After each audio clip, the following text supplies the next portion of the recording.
Mayong gabi kanyang tanan mga kaigsuonan, ani-ano sad kita karon sa atoang nga pamalandong sa Ebanghelyo sa Domingo.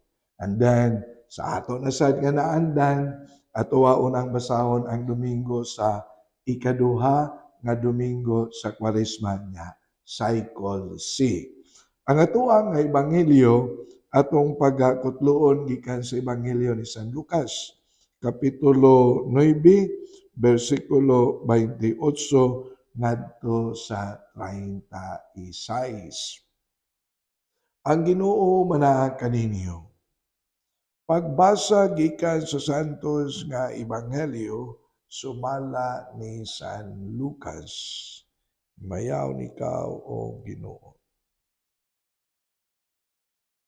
May usa ka semana human siya magsulti niining mga butanga, gidala ni Jesus si Pedro, si Juan ug si Santiago ug unya nanunga sila sa usa ka bungtod aron pag-ampo. Samtang nag-ampo siya, nausab ang iyang panagway ug migilak ang iyang sapot sa kaputi. Og sa kalit mitungha ang duha ka tawo og nakigsulti ngadto kaniya. Sila mao si Moises ug si Elias nga mipakita uban sa langitnong himaya og nakigsulti ngadto kay Hesus mahitungod sa iyang kamatayon didto sa Jerusalem. Nahikatulog pag-ayo si Pedro ug ang iyang mga kauban, apan nahigmata sila og nakakita sa himaya ni Hesus ug sa duha ka tawo nga nagbarog tupad kaniya. Sa diha nga ang duha ka tawo mobiya na kang Hesus, miingon si Pedro kaniya, "Magtutudlo, maayo gayon nga niya kita dinhi. Magbuhat kami og tulo ka payag, usa alang kanimo, usa alang kang Moises, ug ang usa alang kang Elias." Sa tinuoray, wala siya makasabot sa iyang nga gipanulti. Samtang nagsulti pa siya, mitunga ang usa ka panganod ug milandong kanila ug nangahadlok ang mga tinun-an sa diha nga ang panganod mipatungod kanila. Unya may tingog gikan sa panganod nga miingon, "Kini mao ang akong anak nga akong gipili. Pamatia ninyo siya." Sa pagkahanaw na sa tingog, si Jesus na lamang ang nahabilin. Wala magsaba ang mga tinun-an mahitungod niining tanan. Ug niadtong higayuna, walay usa ka butang sa ilang nakita nga gisugilon nila kang bisan kinsa. Ang Ebanghelyo sa ato ang Ginoo. Daaygon ikaw o Kristo. Ikaduha nga Domingo sa Kwaresma, Cycle C. Ang ato ang Ebanghelyo nga gibasa mga kaigsuonan, it's all about the story of transfiguration. Ang mahimayaon nga pagkausab sa dagway ni Kristo. We are too familiar with the story of transfiguration. Hinumdum ko katong naka-join ko og pilgrimage sa Holy Land usa man sad ni sa mga itinerary. And then gihatod mi sa taas, kay doon na may service gikan sa ubos. Bungtod yun. Mao gyud ni ang description sa matawag na to sa ato ang Ebanghelyo nga naa sa ibabaw. Maka-imagine ko nga mao ni ang gitungas nila. May mato pag-adto na mo kay nagsakay man mi. Pero nagod sa kinababuhan sa bungtod. Mabitaw nga ang bungtod kay na theological kayo na labi na sa panahon ni Kristo kay ilang yun ang ilang nga meeting place kali nila o ngadto sa Dios. Kita gini mo nga panoramic view sa ubos.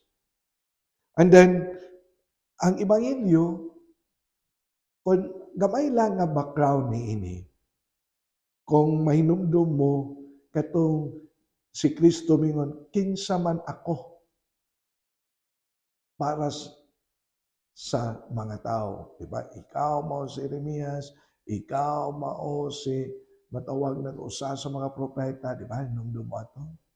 Itong Christological question, kinsa ko? And then, si Pedro niya, ingon na siya, kamo, nakiistorya siya nagto ni mga tinunan. Si Pedro niya, ikaw mao ang Mesiyas, di ba? And then, si Kristo usab iya pod nga gisaysay ngadto sa mga apostoles ang iyang umaabot na nga matawag nato og kasakit kamatayon sa krus. Kining duha ka hitabo, kining miingon si Pedro, ikaw mao ang Mesiyas. And then og ang pagsaysay pod ni Kristo sa iyang umaabot nga gingon kasakit ug kamatayon sa krus. Kini nahitabo and then pipila ka mga hitabo adlaw mauni ang the story nahitabo ang the story of transfiguration.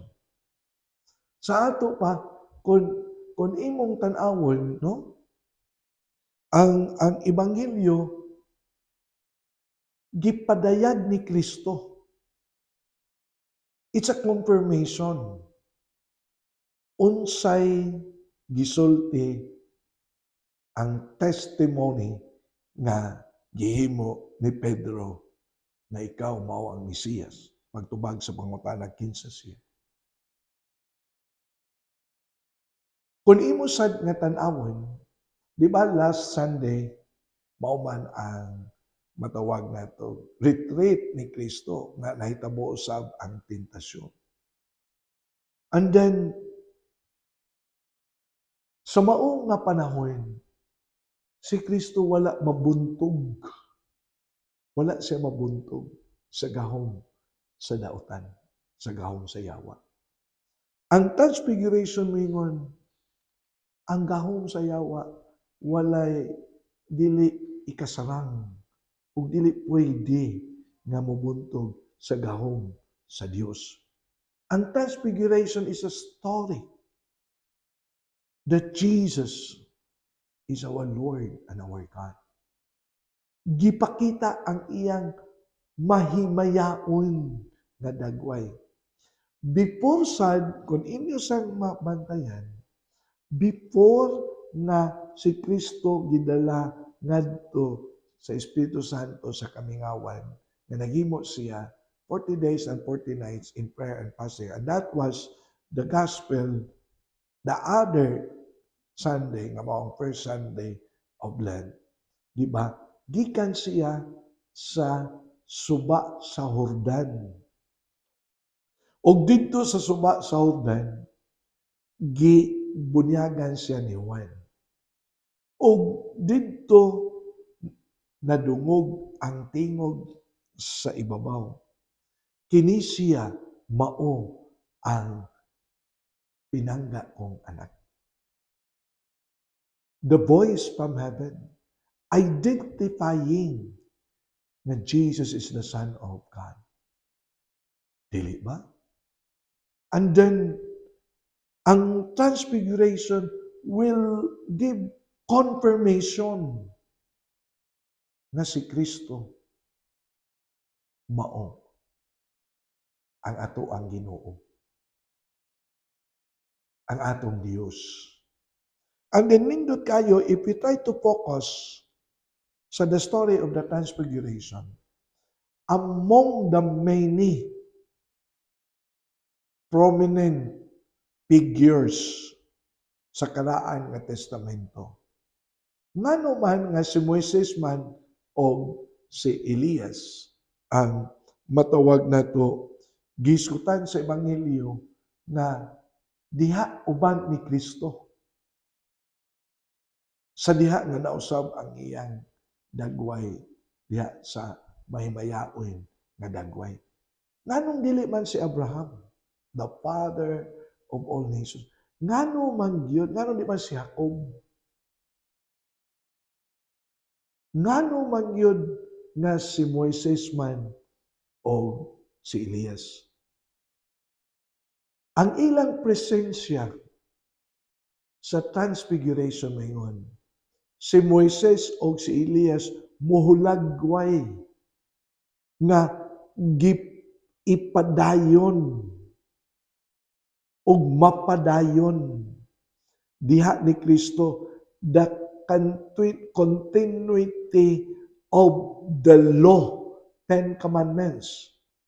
Kung mag-iskot kag 10 Commandments, gitawag nga Mosaic Law. Dili ba, we are familiar with what happened dito sa Mount Sinai. Nga si Kristo, si Moises nagdala sa napulo kasugo in a tablet. So, and then we are also familiar nga si Elias was also considered as one of the great prophets in the Old Testament. Unya, ang mga propeta sa karaan nga testamento keep in prophesying the coming of the Messiah. Sa ato pa, ang presensya ni Moises o ni Elias will always tell us that Jesus is the continuity of the law and of the prophets. Nindot. Mauna nga, wa si Kristo muanhi aron iyang usbon unsa ang naa sa balaod. But iyang gi-summarize into the commandment of love. Muingon kung maang Diyos labaw sa tanan, iugmay mong isig ka tao sama sa mong kaugalingon. And then, He perfected the law. Take note, wa niya i-abolish ang balaod, but He perfected it. Nga ikaduha, nga muingon, continuity of what has been said on the prophecy of the prophets in the Old Testament. Sa ito pa, si Kristo is the fulfillment of what has been prophesied by the prophets in the Old Testament. Importante kayo ang presensya ni Moises o ni Elias because muhulagway ni kinsa pud si Kristo. Siya di ay ang nagkumpleto sa balaod nga diin ato ang gisubay na mao ang balaod sa gugma. Si Kristo di ay ang giskutan sa mga propeta sa karaan nga testamento na mingon ang Mesiyas nga moabot. So, the story of Transfiguration confirm everything that has been said in the Old Testament. Muna ginaingon sa pagtuon nato sa Biblia nga mingon ang karaan nga testamento is a preparation for the New Testament. Kaya ang New Testament mao ang kinabuhi diha ni Kristo. Ang nindot kayo sa nga tanan. Dili ba kung atong tan-awon bag-o pa lang nga si Pedro miingon, ikaw mao ang Mesiyas.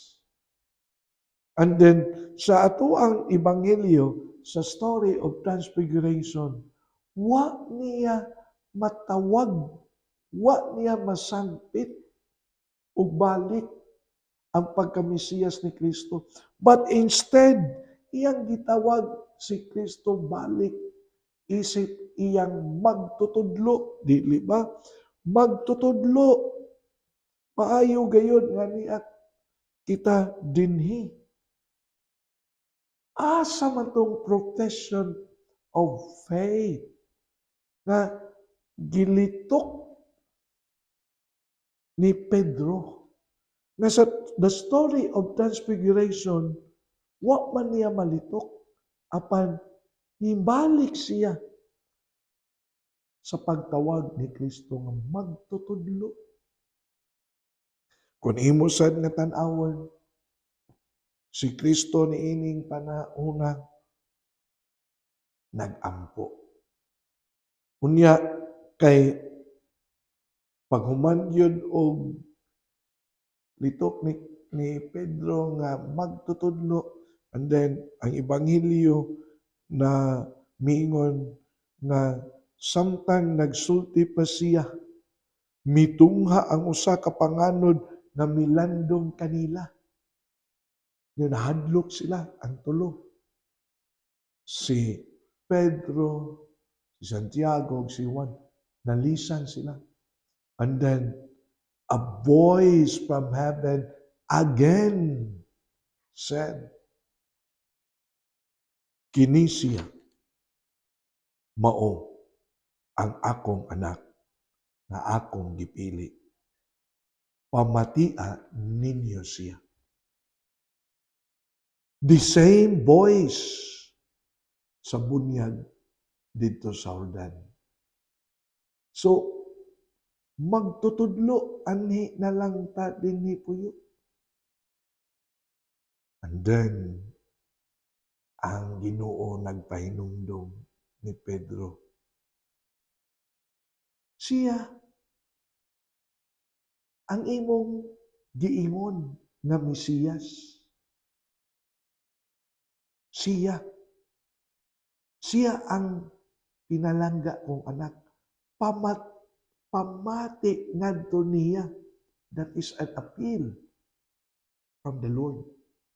Sa ato pa, kung ato sad nga tan-awon, actually, si Pedro, si Santiago, o si Juan at this time, puwerteng katulog.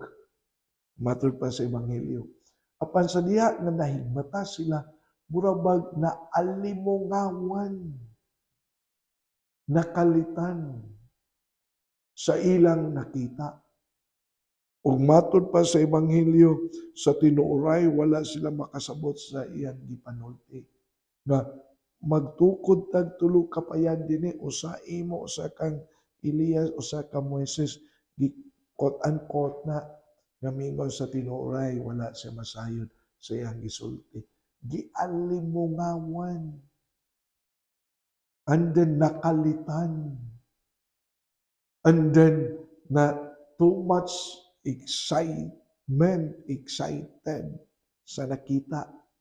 And then nalimot siya na si Kristo iyang giingon, ikaw mao Mesiyas. Tungod siyang kalimot, magtutudlo, balik na pod sa uno. So diini usab nga pamalandong nindot sad nato nga pamalandongan. Kaya nga usahay baya sa atong kinabuhi sama sa nahitabo ni Pedro sa the story of the Transfiguration. Dunay panahon nga makalitan ta. Dunay sa panahon nga masubraan po ang atong pagka-excited. Ma-emotionally controlled ta. Doon na sa'y panahon nga maalimungawan ta. Dili ba? Kanang mga pangitabo nga moabot sa atong kinabuhi na usahay di nato mapugnan. Manghinaot lang ta. Nga unta, kung moabot kini sa ato ang kinabuhi, listen always to the voice of God. And the gospel said, the voice from heaven.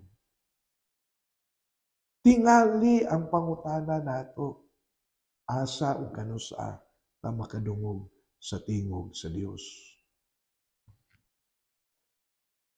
Naa diha sa kahilom sa ato ang pag-ampo. The voice of prayer. That's where the Lord speaks to us. Number 2. Diya sa pagbasa nato sa pulong sa Dios, sama sa atong gibuhat karon. The Lord speaks to us through His Word. Number 3, kanang mga tao nga mga maayo.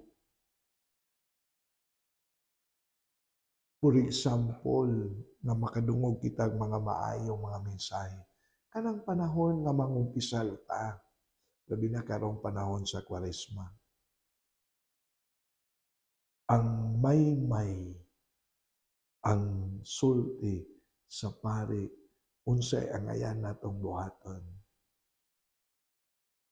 The voice of the Lord reminding all of us what we are going to do and fix our problems.